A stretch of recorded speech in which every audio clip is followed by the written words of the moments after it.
And out of that crisis or failure or catastrophic event, something new and more amazing grew out of it. And they look back at that moment and they were like, that sucked so bad. But you know what? I wouldn't change it for a moment because it made me better. It gave me this new path that I never would have taken if that had not happened. And I think that's what we need to convince people of, that most people who are willing to drive forward and find that, they're better for it afterwards. Yeah, and that's I'm glad you said that, because that inspires me to forge a better path on that. You said something earlier about, when you're in the middle of something and that, it's that first ambush, which right now America especially, but the whole world really is going through it. And it made me right away, I was sitting there reflecting on, I woke up from 2.5 months in a coma to being told that I was burned severely, disfigured, blind, lost half my fingers. And, I remember telling people, well, when can I go back to work? And even my closest friends, my doctors, they're like, Jason, you're never going back to work. You're not going to be able to shoot a gun again. And I was like, you guys are all wrong. And I believe in myself.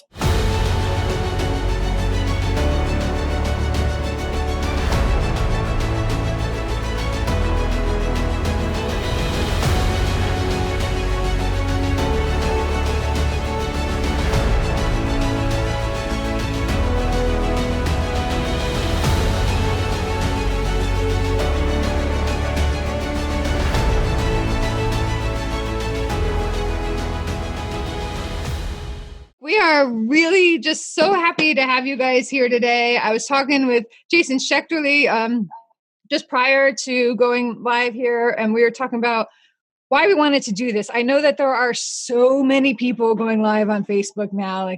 That's the thing, but I don't care. I think it takes as many voices, and not everybody's going to connect with every person. So whoever connects with us is just great. And I think they'll be so glad they did when they get to talk to you guys or hear your stories, because if ever we needed a time for more people to tap into resilience skills that they probably don't even know they have, it would be now. And whatever part we can play in that is great. People are they're coming undone. I think there are a few things at play here, right? There's still reeling from the shock of something that nobody could have foreseen happening. It seemed like nobody would have guessed this happened. And people, I think maybe who haven't dealt with something on that level are maybe a little slower, delayed in just absorbing that blow, right? And then dealing with the frustration every time you think it's going to end, it gets more. And then you got people in health crisis, you got people grieving, but they can't grieve, just so much. So whatever you two can add to share from your stories, to share your experiences dealing with those issues, and why it's important to find something to laugh at too, even if it's dark, inappropriate humor. If it just gets you through it, so be it, right? So jump in, have at it. Just let the games begin. Dark, inappropriate humor. That's the best kind. Yeah, that's right up our alley, I am sure. Yeah. So why don't you guys take turns go back? I'm not going to call them. I'm not like a little teacher, but go back, just give everyone a quick backdrop of your story. Maybe people caught your podcast interviews with us. Maybe they didn't. Shame on them, but we'll forgive them and they can go back and check it now. But let's fill people in first. Yeah, I was a police officer who was rear-ended. And wait a minute. I got my Jason. Oh, Jason. I got my Jasons confused. My bad. Actually, Jason, you go, man.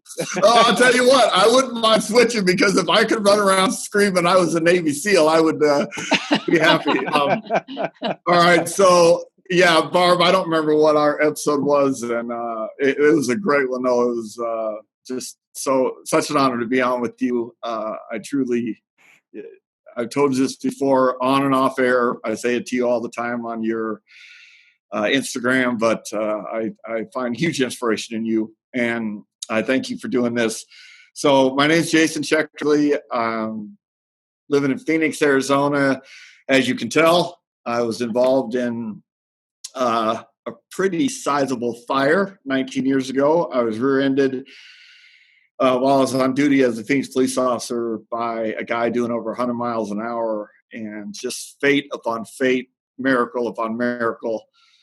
Fire truck in my intersection, best burn center in the country, 2 miles away. Spent quite a bit of time in a coma, quite a bit of time in the hospital, tons of surgeries, tons of therapy, which other people out there who have been through some physical injuries, I know Jason will agree with me. The actual injury and hospital, that's the easy part.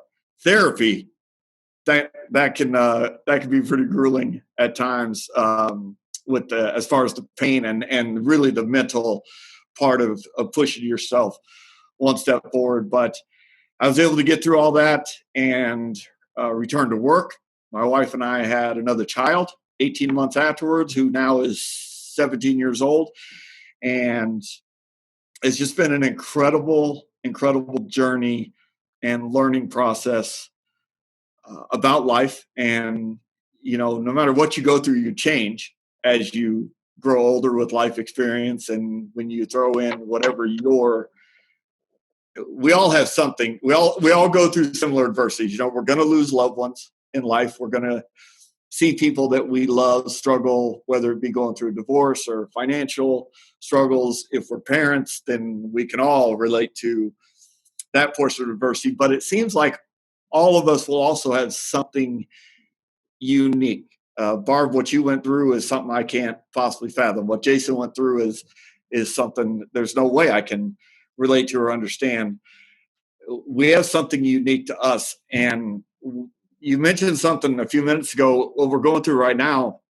This is not something I ever could have anticipated or prepared myself for. And the one thing that I've learned about adversity, the one thing that I really try to stress to people is you got to meet yourself where you are. And, for me right now, I'm not sitting here going, oh, Jason, you overcame a bad fire. You overcame all these injuries and went through all this adversity 19 years ago. So this is easy.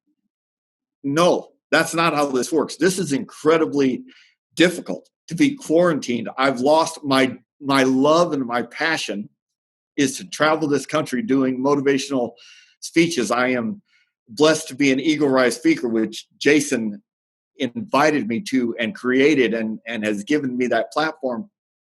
And all of a sudden that's been taken away. My income has been taken away. My kids aren't going to school. My son's not he is graduating college, but he doesn't get to walk and do that memory. My high school son doesn't get to go to his prom, and the baseball recruiting that we're going through is on hold. And there's all this adversity, and I could care less that I was burned 19 years ago. I could care less that my eyesight is limited. I could care less that I'm not a cop anymore. I'm trying to meet myself where I'm at right now and find a way to get through this. And just like both of you and all of our listeners, this is tough. And there's no sense in pretending that it's not, but we have a choice. How are we going to get through this? We're at the mercy of the choices that we make every day on how to handle this with our mindset and how we're going to get through each day, what the future may look like. And then we're at the mercy of the decisions that other people are making, most notably things you're hearing on the news, the things that politicians are saying and deciding for us and our freedoms. So I just think it's important. I want Jason to jump in here right now because his perspective on this is just incredible. But that's what I want people to understand. Today is today, and it's okay to be where you're at today. Meet yourself right there. Don't worry about last year, and certainly can't worry about next year because we just don't know. Yeah. And Jason Redman, you talk a lot about, get off the X and avoid life's ambushes. And it's almost like you had a heads up that you knew that would be super appropriate in 2020, coming down the pike. So fill us in on that. Yeah, it's been pretty interesting. The people who bought my book, my newest book that came out in December, that have read the book are just like, oh my God, I'm so thankful I read this before all this happened. And it is a fact. I mean, in life, we're all, for anybody that may not know my story, I served 21 years as a Navy SEAL. And in 2007, I was in a pretty ferocious firefight, enemy ambush by Al-Qaeda and was hit 8 times in the gunfight. Took 2 rounds to the left elbow that effectively destroyed my elbow and a round to the face. But I felt bigger than the injuries. It was that point of attack, just this overwhelming, utterly helpless feeling of being pinned down by a larger enemy force with some 2 very well positioned machine guns that had me pinned down. And we call that point the X. You're on the X, and in order to survive, you have to get off the X. But today, fast forward, and everything I wrote about the book in the book, everybody gets ambushed in life. I survived that enemy ambush only to step into the next level of the ambush, which was getting put back together. So I remember when the doctors were telling me, and I'm sure Jason can relate to this, when you were getting your first prognosis, there's this initial feeling of, oh my God, I survived. But then you step into the next phase, which is all the pain and being horrifically injured and really severe injuries. There's no timeline and there's no perfect roadmap. It's like, hey, this is what we're going to do. And oh, by the way, you can choose choice A, which is hard, and you can choose choice B, which is hard, or you can choose choice C, which is hard, but all of them have different risks and rewards. And they put that on you. So you step into this next ambush, which is, oh my God, you're telling me it's going to take X amount of years to put me back together, and there's no guarantee of the outcome, you know? So it was like I stepped out of one ambush into the next ambush. And so that is the bottom line. Everybody in life is going to get ambushed. Right now, America's on the X. Right now, people's businesses are on the X. Families are on the X. And it's funny, the longer you sit on the X, the more the frustration and the fear and the anxiety all piles up. So it's pretty interesting. I mean, here we are, we've been in quarantine. I know for the Redman family, because we're going live every single night, we are now on day 36 from when we first initially said we're not going to go out anymore. And a lot of people are feeling that, man. You watch the news, and there are people all across the country that are starting to protest, with this mindset of, oh, you're taking away my freedoms, which is an interesting mindset, in my opinion. But the reality is they're frustrated, they're bored, they want to get life back to the way it was. Although I do think it's a little bit of a naive and juvenile thought process, because life isn't the way it was, and it never will be. When you go through a major life ambush, there's some sort of attack or incident that has drastically changed everything in your life. No different than this virus has drastically changed everything globally, and specifically here in America, the business landscape. It will never go back to exactly the same way it was before. It's been forever altered. So what you had in the past may or may not come back, but the reality is it probably won't. It's going to be a different variation. And for some people, it's going to be 180 different direction that they're going to have to move to, because their business was shut down or they had to make a pivot. I know it's one of the biggest things in the speaking industry right now. We're all scrambling, trying to figure out, hey, I made my living like Jason. I love to be on a stage and speak and motivate and inspire people and meet people. That's all gone. And so now we're all kind of scrambling, going, hey, we still want to do what we do, which is motivate and inspire people, but it ain't going to happen. So it's just interesting, this whole process of getting off the X and driving forward, and you can't look at the past. I'm oh man, how do I say this without looking like a jerk? I'm mildly amused at everything that's going on, because it's everything I wrote about in my book. And I'm just watching people. The people that are doing well are the ones that are executing and getting off the X, and they're figuring out how to drive forward using a lot of the different steps that I talk about. And the people that aren't are the ones that are sitting on the X feeling sorry for themselves, wishing they could get back what they lost, which never works. It doesn't happen. So. Right. Yeah, I love that. And I love that you go, how do you get your family, by the way, to go live with you? Mine, there's no way in hell my family would do that. They just wouldn't do it. I'm with you. It wouldn't happen. Yeah, I had to beg them to play this game with me the other day, eating cereal with each other's hands, right? And I told them, post it. Go ahead. Was the game on, was the game filmed, or was it just you guys playing a game? No, we videoed it. I'm like, yes, and I'm videoing this and I'm using it, but they didn't want to do it. I'm like, dude, I need to have fun, and we need to encourage other people to have fun. But yeah, I can't. How do you get your family to to do that with you, because mine has zero interest, like the opposite of interest in doing that. You know, I don't know. It's a good question. And sometimes sometimes obviously they don't want to do it and we don't push them. We're just like, hey, we're doing a live, come say hi. And sometimes they're about it. But I will say this. My kids kind of grew up in the spotlight a little bit. So maybe they're a little more used to it, if you will. Yeah. Because I mean, my son was 8 when I got wounded, and we started going to dinners and different things. And we took our kids with us to all these dinners. Okay. I mean, I wanted my kids to be exposed to this world. One, we were meeting like national heroes, man. We'd go to these events and it'd be like, here, I want to introduce you. See that blue ribbon around that guy's neck? That means he's a total badass and he's amazing. And I want you to meet him and get a picture with him. You know, so I think my kids grew up in that environment where maybe they were out there a little more. Although the interesting thing, I've been very protective of my kids.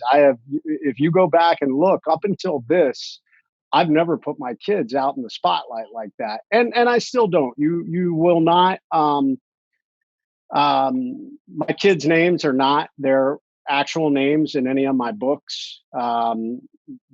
You don't hear me say my kids' names on social. I call them thing 1, 2. My son now, I'm saying his name. He's 20, and he's kind of growing older and getting his own. He's a DJ, and I'm actually trying to help grow his exposure out there. So some of it they like it. The one that's most interesting is Erica, the long-haired admiral, because she.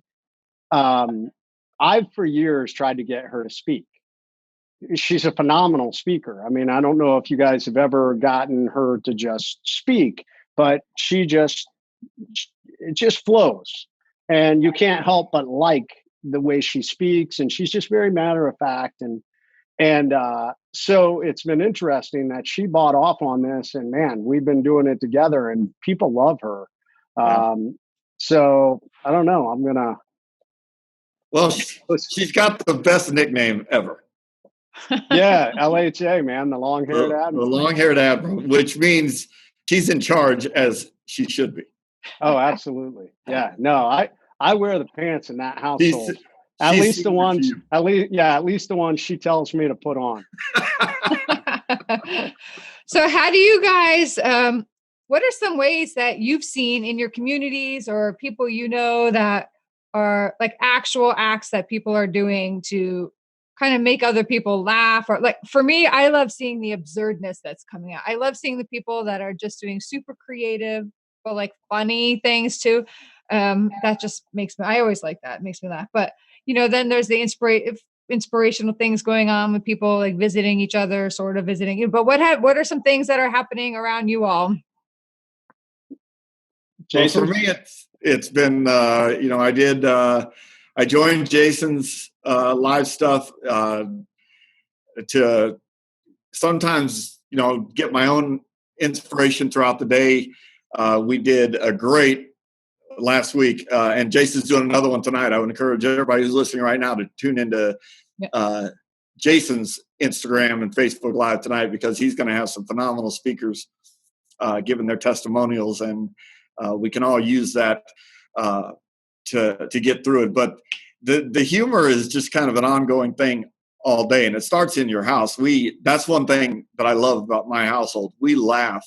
There is no like stress or depression or it sucks and we're bored and we want to go do stuff, but we're like we're playing games and laughing as much as we can, and then you try to impose that on the outside world when you're doing stuff with what I have found difficult. Jason, you're so much better at this than me. This is why you inspire the hell out of me. I have found like my postings have decreased, because used to be when I was out there speaking, it's easy. Hey, here's the story I heard today. Here's a person I met who inspired me, and you could tell all these stories, or you want to be real. Barb, you're so good at that. I'd be like, hey, I'm in this airport. I'm having a beer with this guy that I just met, or I love to travel, hotels, room service, being on stage, like Jason said, the companies that I'm with, the people I'm with.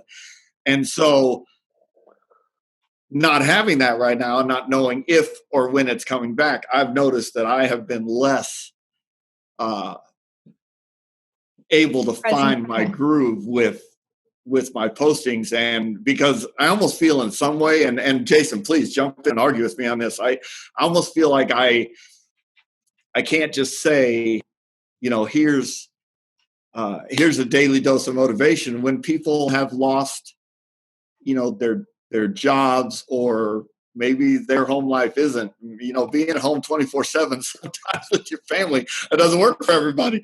So yeah, I found a little struggle within myself of like, I still feel motivated. I still feel inspired. I'm taking care of myself physically. The gym closed down, so now I work out at home, and I'm doing it for myself, but I'm not passing it on like I used to other people. And I'd love to hear your thoughts, because Jason, you do it every day.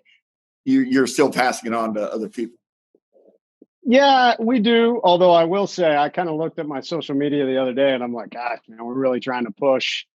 We're making this big pivot, and there's so much noise out there right now. Everybody in the world has gone virtual. I read a statement the other day that webinars and virtual content has increased something like, 2,000% since the pandemic started. Yeah.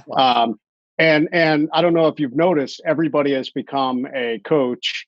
So this arena that we were in, suddenly it's like everybody, it's like screaming into a hurricane, trying to be heard with anything you're doing. So I noticed on my social media, I'm pushing a lot more of the things we're doing. And I don't know, I looked at it today and I was just like, God, man, it's less, I don't know. I feel like it's less motivation, a lot more like marketing, just trying to make things happen, which I'd like to get away from. I like doing like Monday musters, or like, I love doing Monday musters, man. Just like, hey, let's start the day off right. And during the week, I write down things that I think about. This would be good to talk about for Monday.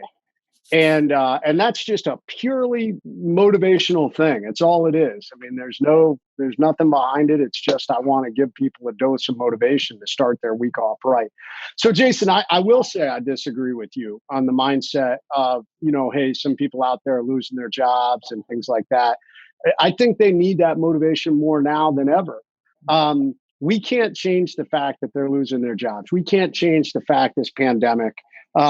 Here, I'll give you a really depressing fact for us. I mean, Eric and I have already come to recognize this. I'm sure you have. And if you haven't, then I'm going to go ahead and tell you so I can ruin your day.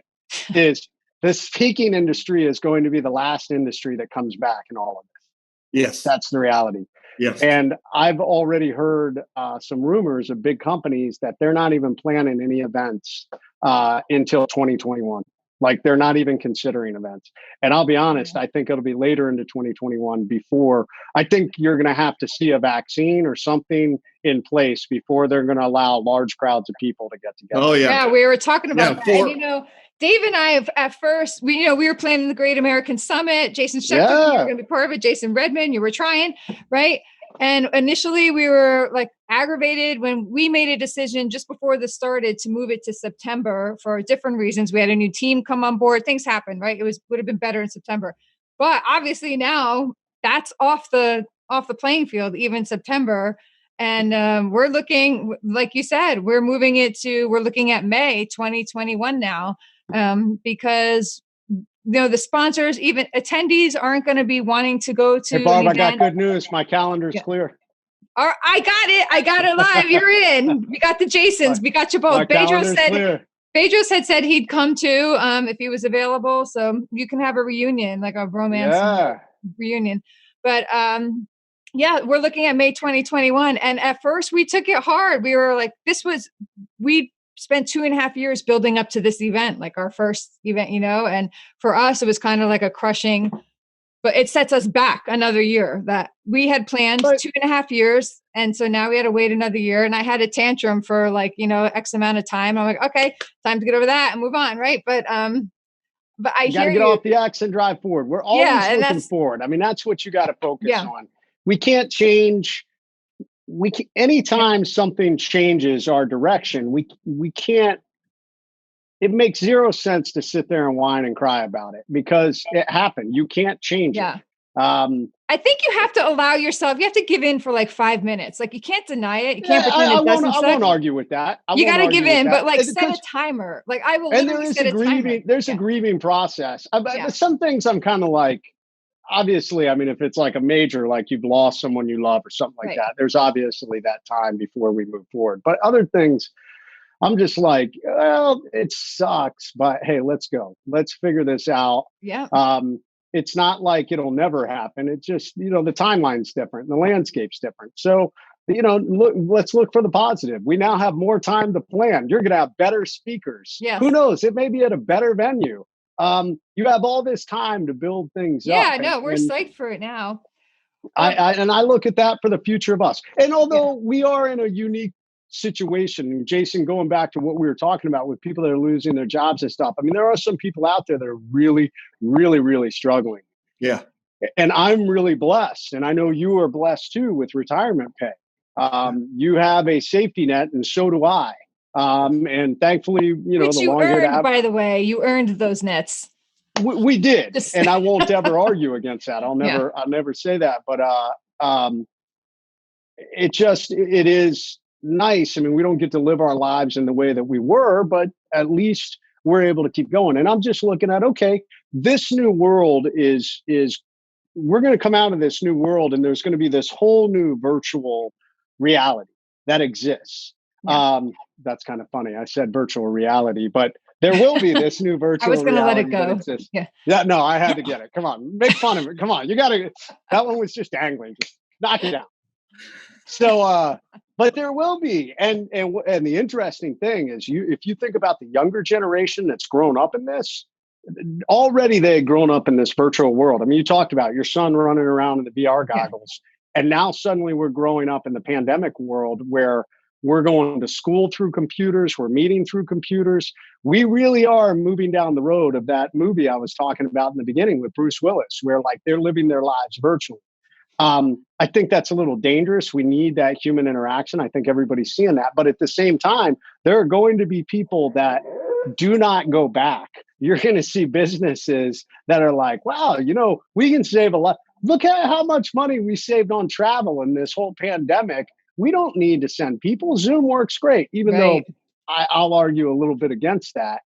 But I think on the business side, it's okay. How do we grow on the webinar or in the coaching I'm looking at how can I do virtual consulting? So I'm trying to develop programs in those areas. Yeah. But the good news is those areas will be built up. And those areas will still exist when the speaking world opens back up. So then we'll have both sides. Whereas before, this was just kind of like, I was starting to develop it. So I look at it that way. And bringing all this back around, Jason. So that's why I think people need that motivation now more than ever. They need a reminder that this storm will end. They need a reminder that that the hope still exists. And they need to stop looking at what they've lost. And I know that's hard right now. When we're in the struggle, it's really hard to look at, the fact that we may not get that back. You may not get your job back. If you ran a business, you may not be able to resurrect your business. But you don't know what the future holds. And I've been blessed to meet so many people that have been injured or wounded or something bad has happened to them. And out of that crisis or failure or catastrophic event, something new and more amazing grew out of it. And they look back at that moment and they were like, that sucked so bad. But you know what? I wouldn't change it for a moment because it made me better. It gave me this new path that I never would have taken if that had not happened. And I think that's what we need to convince people of, that most people who are willing to drive forward and find that, they're better for it afterwards. Yeah, and that's I'm glad you said that because that inspires me to forge a better path on that. You said something earlier about, when you're in the middle of something and that, it's that first ambush, which right now, America especially, but the whole world really is going through it. And it made me right away, I was sitting there reflecting on, I woke up from 2.5 months in a coma to being told that I was burned severely, disfigured, blind, lost half my fingers. And, I remember telling people, well, when can I go back to work? And even my closest friends, my doctors, they're like, Jason, you're never going back to work. You're not going to be able to shoot a gun again. And I was like, you guys are all wrong. And I believe in myself, and I do believe in the future. And it took a lot of work, but I did accomplish those things. And my favorite movie of all time by far is Shawshank Redemption. And toward the end, right before Andy Dufresne decides to quietly sneak out of the prison that he did not deserve to be in, what did he tell Red? He said, hope is a good thing. And you're right. You cannot lose hope. It's everything, because you don't know what the future holds. And to this day, I wake up every day and I've been doing it for well over a year now. I subscribe to the theory there are no bad days. It might be a good day or it might be a great day, but it's not going to be a bad day, and it's my choice, and that's because of you. So, finding something to be grateful for, finding something to laugh about, and finding a way to leave not only you, your family, your own backyard that day better than you found it, but you can find a way to leave somebody else better than you found them. And if you make somebody else's life better, then you're never going to be a failure at anything. So we can still do that for each other. And that's why I'm glad we're doing this right now, because I was completely on the X with, I'm losing touch with my social media. I'm losing touch with my ability to go virtual and get inspiration out there, because I almost felt like too humbled. Like it's not fair to them. They're going through something that I shouldn't try to impose. Like, hey, cheer up. But thank you so much for the way you said that. And you're going to notice a big uptick in the way I go about it. So this is why we do this. It is. Jason Schechterle, tell us, please, the people that haven't heard, what did your friends had to come up with a name to check you into the hospital, right? I laughed so hard. Oh yeah, we still talk about this all the time. This is still the name of, I use this name all the time. Jason talks about using fake names like his kids and stuff. So, and Jason probably went through the same thing. When you are, and I say this humbly, but when you're involved in a high profile incident, Barb, you went through a very high profile incident.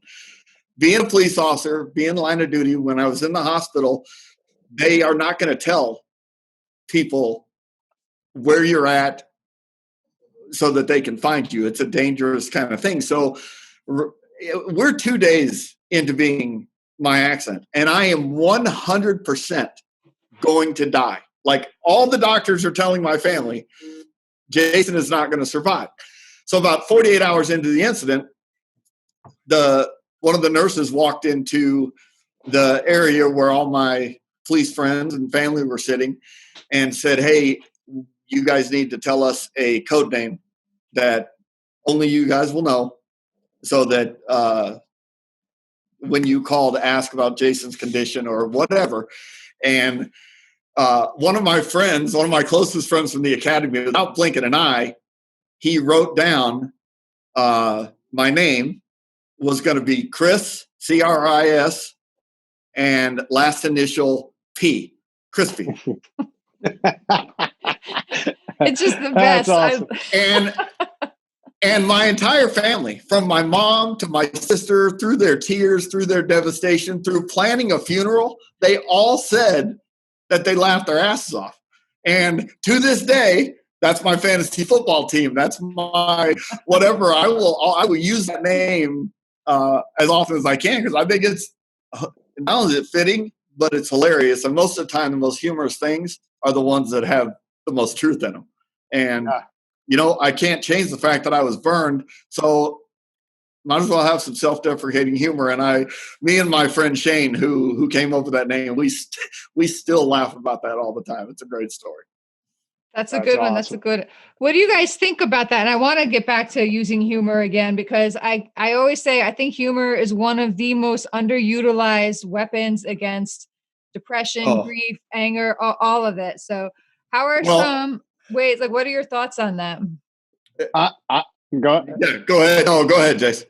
I'm a huge fan, although I feel like we're such a politically sensitive society now that you can't say anything without offending someone. And it just drives me crazy. I mean, I watch politicians that make a joke and they're joking. They're trying to be funny. And then, of course, it gets turned into this political firestorm of, oh my God, how insensitive. I can't believe they said that. And then they have to defend themselves for like, hey, I was just joking. So it is sad that we are becoming this society that we can no longer have these funny, witty jabs that make people laugh. Um, oh my God. I mean, the SEAL teams and the military as a general, the police force like this also, but I laugh and I miss the thing I miss the most about the SEAL teams is nothing was off limits. Race, right. Creed, color, religion, nothing. We made fun of everything. And if it bothered you, they'd make fun of it even more. Like it was like, oh, this bothers you? Let's apply the pressure until you pop.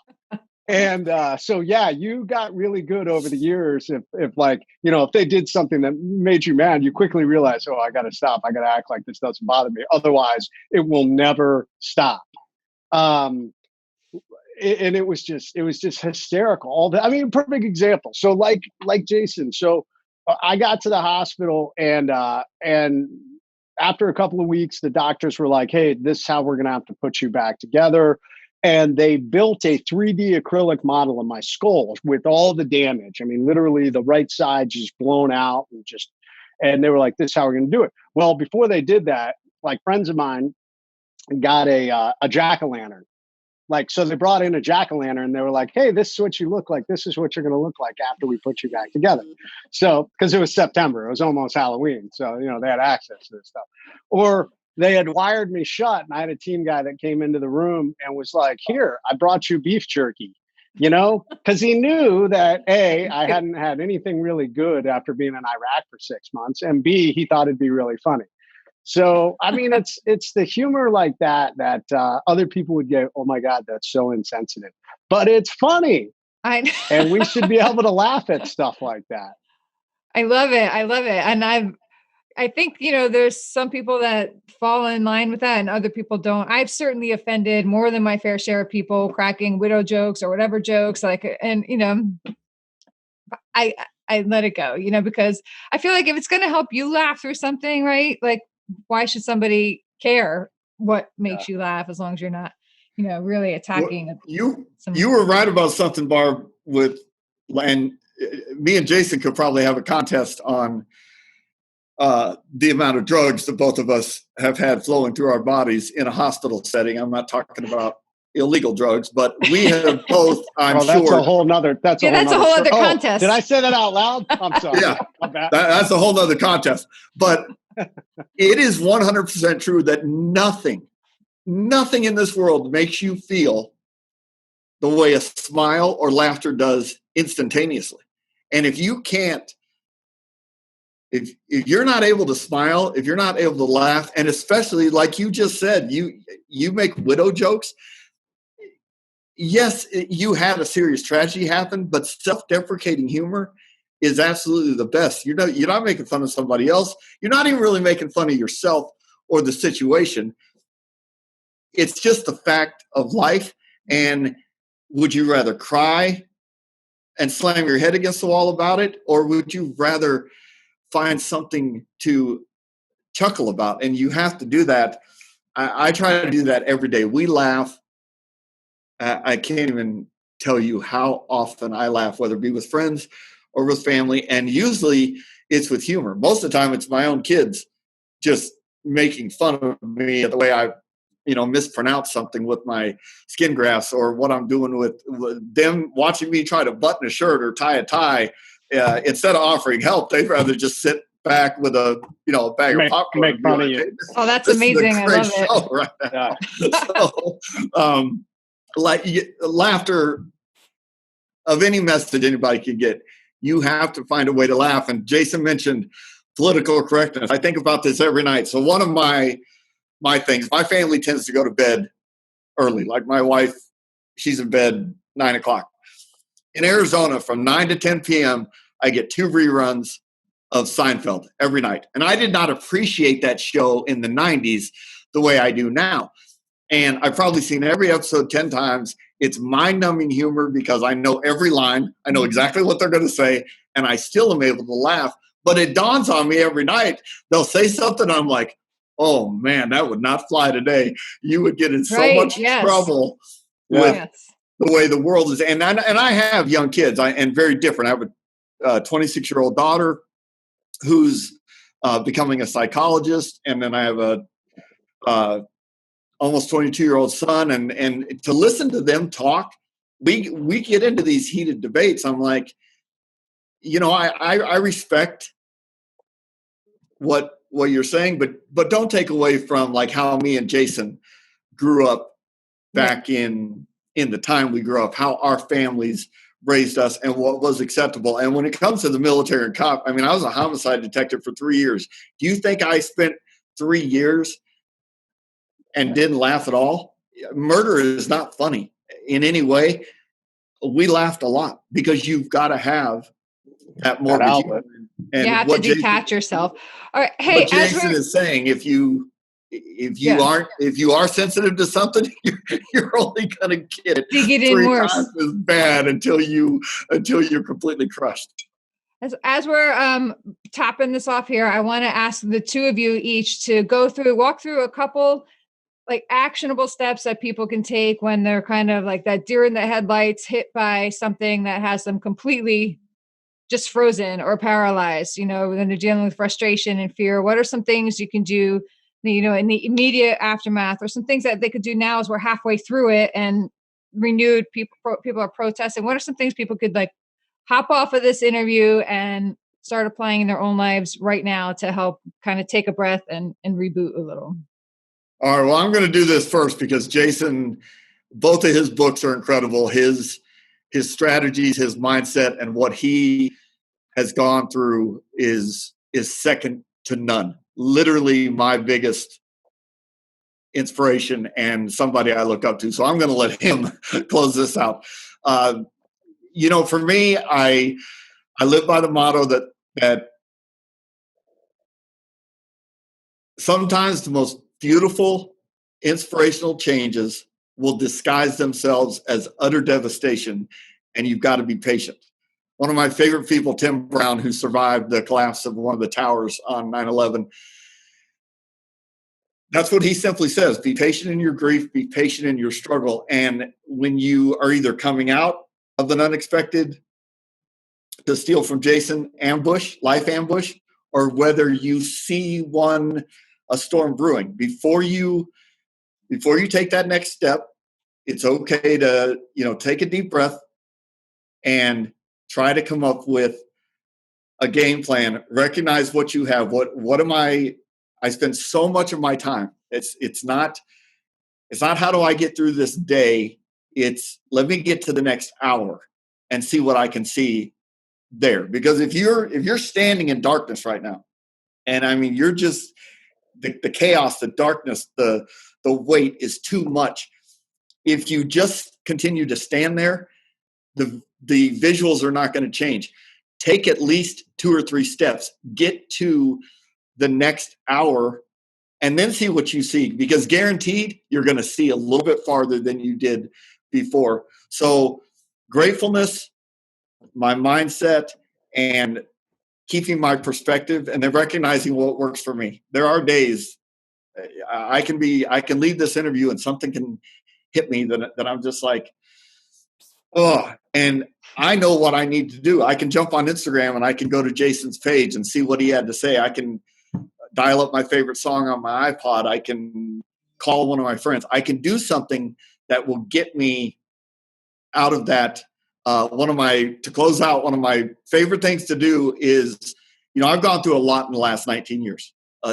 Pain that most people aren't going to understand. I've got this appearance. I've got limited eyesight. I've got all these things I could cry and whine about. But as we've been talking through this and you don't know what the future holds, you know what I got to do a couple of years ago? I got to walk my daughter down the aisle. And if somebody would have told me when I woke up from my coma, hey, hang in there because you don't know what the future holds, I might not have been able to see that back then. But that was one of those moments that I was like, all right, now I get it. And I'll go back to that moment. I'll go back to that feeling of being arm in arm with my daughter, walking her down the aisle. That's what the future held. And for all of you out there going through something right now, that's the that's the hope. That's the possibility, and how you get through each day. And with that, I will let Jason sum this all up in a much better way. Nah, man, you're living proof, bro. I mean, that's the great thing. I mean, I get to meet amazing people like you. I mean, I love meeting people that live many of the things that I speak about, and many of the things that I've gone through, but then to watch them do it also. And you're living proof of that. You know, people can get inspiration from you. Um, kid, he's 27. So, I mean, not really a kid, but a guy that follows me on Instagram, we brought him on live last night. What an amazing story. I mean, a kid, he grew up in like really hard, poverty stricken area of New York, you know, single mom, you know, gang areas. And he made a choice that he wasn't going to go down that road. And he had everything stacked against him. He has dyslexia. So he had a learning disability. He always struggled in school. His brother went the other path and ended up in jail. He fought and fought. When he first took the ASVAB to get in the military, they said it was the lowest score they had ever seen scored on the test. He scored like a 4. I think the ASVAB goes from 0 to 100, if I remember. And they told him, you need to go find something else to do. But he found somebody to help him and finally got qualified and joined the Army. And he became an MP. Now he's working in juvenile corrections, and he's screening to become a marshal. That is a story of overcoming odds and adversity when everybody else said you couldn't. So I love stories like that. I love meeting people like that. It motivates me. So what do we do? How do we do that? I mean, that's the biggest question. And so for me, I teach something called the REACT methodology. So right now, when you get stuck, when you are stuck in your mind, maybe you're stuck in your business right now, we're all stuck in our homes. You know, I tell people you've got to react to overcome. What I tell them is you're on the X. You can get on the X in your mind. You can get on the X in an actual firefight. You can get on the X in a business dealing. You can get on the X in a relationship. But the X is where you feel stuck and overwhelmed and you don't know what to do. And it's easy to curl up and lay down on the X and just feel sorry for yourself. But really, it's the last thing you need to do, because the longer you sit on the X and feel sorry for yourself, the harder it is to get up and move forward. So the very first thing, REACT is an acronym. And the very first thing you got to do is you got to recognize. You got to recognize you're in a crisis, that there is a problem. And you also, one of the biggest things about recognizing, you have to recognize that what's happened cannot be undone. There's no magic sauce that's going to undo it. Looking back at the past and wishing what you had in the past would magically come back is not going to happen. And there's a lot of people that waste a lot of time on the X wishing for that. And unfortunately, you know, you got to come to grips, go through the grief process of what you've lost, and then it's time to move forward. So recognizing that this crisis has happened is step one. E stands for evaluate your assets and inventory. So finally, now we need to look at, okay, there's a problem. Where do I go from here? Well, what do I have to bring to bear to the problem? You know, do I have family? Do I have friends? Do I have my cousin Vinny, who's a business mentor? Maybe I'm going to reach out to him because it's a business crisis. Or maybe I have a cousin who's an attorney and I need legal advice. Or maybe I have 2 friends, Barb and Jason, who are amazing motivators, and I need their advice to help me get off this X because I'm really struggling in depression right now. You know, these are assets in my inventory that I can utilize to drive forward.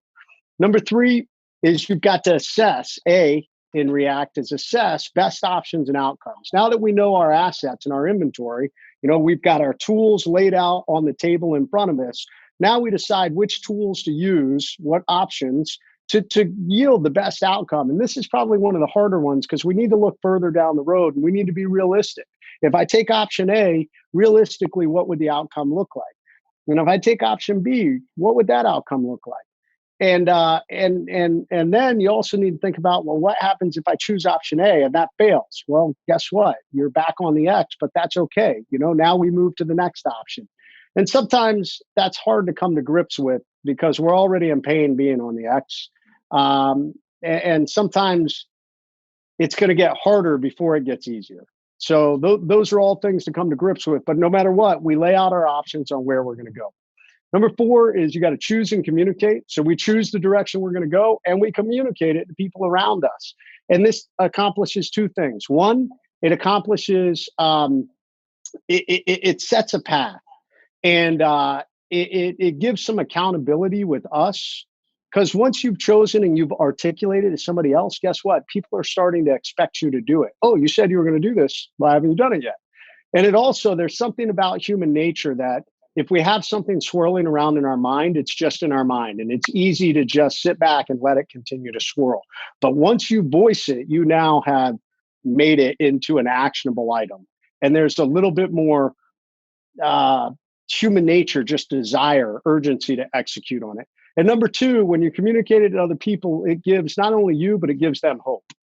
It's like, oh my God, we've been in this crisis. We've been on the X, we're stuck. And suddenly somebody says, hey, I've got a plan and this is where we're going to go. And people are excited. In a crisis, people want to be told what to do. And if you tell them this is where we're going to go, suddenly they're like, hey, that guy said this is where we're going. And right now we're all overwhelmed. So I'm going with him. Sounds good. Let's go. And then the last one, take action. Execute, execute, execute. Movement is life, guys. When you're on the X, the best thing you can do is just get up and execute. Even if it's a short movement, at least you started momentum. That momentum is one of the greatest things you can have because you can build on it. So control what you can. A lot of people, when they're on the X, they focus on the things that they have absolutely zero control over. We can't control this virus. We can't control speaking engagements coming back. We can't control, there's a lot of things beyond our control, but what can we control? Well, we can control our mindset. We can control what we do in a day. We can control, whether we work out or not, or whether we eat healthy or not, or whether we, do some productive things, or whether we just binge watch Netflix all day, every day. There's a balance in all of that in this. So if I have one final actionable item, and this is something that I talk about in my book, but I didn't realize it has become the go-to that everybody is clinging to right now. And it is, I call it, how do you move the needle in your life every day, especially in a crisis, if you boil it down to the most basic thing. And I call it the rule of 3 Ps. So if you want to continue to feel good about yourself, human beings, whether it's a crisis or whether it's a normal, we are built on structure and progress. So we like to have structure in our lives. We like to have some structure. And right now that's all been thrown out the window. And we like to have progress. We like to accomplish things. We feel good about ourselves when we accomplish things. So if you're not doing either of those, what's going to happen is you're going to start to feel bad about yourself. So get up, make your bed, get dressed, and write down 3 things every day. The rule of 3 Ps. 1 physical thing, 1 personal thing, and 1 professional thing. So 1 physical thing, I'm going to go walk for 30 minutes. There you go. That's your physical goal for the day. Make sure you execute it. Or maybe for me, it was, I'm going to do a chest and tri workout today. So that was my goal that I executed. Number 2 is a personal goal. So it's anything in your life that will have a positive effect on your personal. So maybe it's, I'm going to call Jason Schechterle today and I'm going to reach out to him and see how he's doing. That's my personal goal today. Or I'm going to call my mom, or I'm going to dinner with my family, or I'm going to play a game with my family, or I'm going to balance my budget, or I'm going to clean my closet. Any of these things move the needle in your life. And the last one is professional. If you're out of work right now, and maybe you were a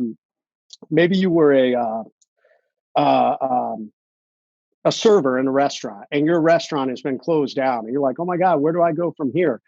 Well, maybe you didn't want to be a server your entire life. And so maybe now's the time to start looking at, well, where else could I go? I always thought about being, I'm going to come up with something crazy, a haberdasher. And, maybe you're starting to research how to be a haberdasher.